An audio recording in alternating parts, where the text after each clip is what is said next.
Welcome to the number of the day. It is the 18th of August, and the number is 50%. This is the tariff that's going to be slapped on hundreds of Canadian products entering the United States if there is not a deal struck before midnight tonight. Now, the US and Canada used to be close friends, close allies, and they are right next to each other, right? So this played across politics, trade, a whole lot of things. But this relationship has been rocky since US President Donald Trump has been in office.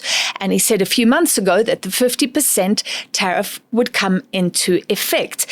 Now, there are already US tariffs on some Canadian goods like steel and aluminium and cars. Those go up to 50%.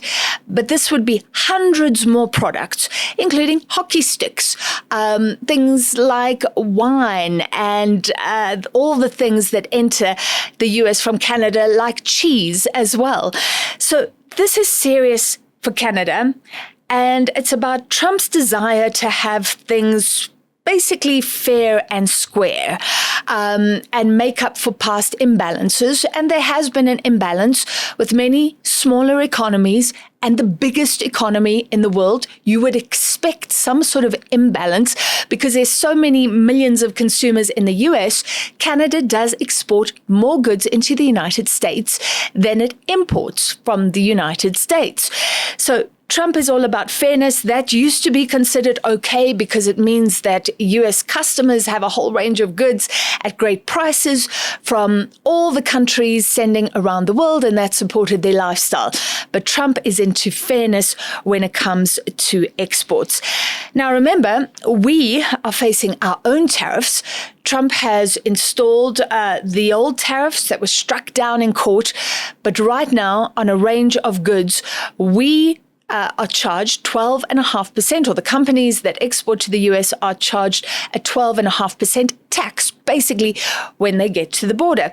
This is about something the US has not proven, but they say it's true, that we are dealing with supply chains that have forced labor in them. We don't know exactly where that is, but a whole range of countries have been slapped with 12.5%.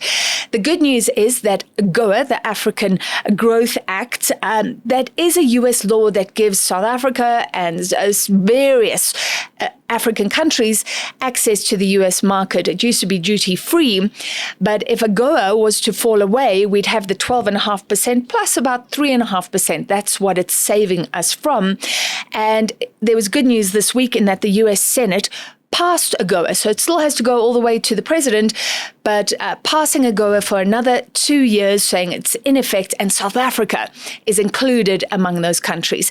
So some good news.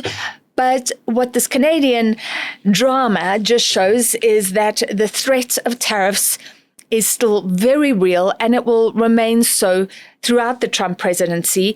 US allies or former allies are watching closely from Europe and Asia.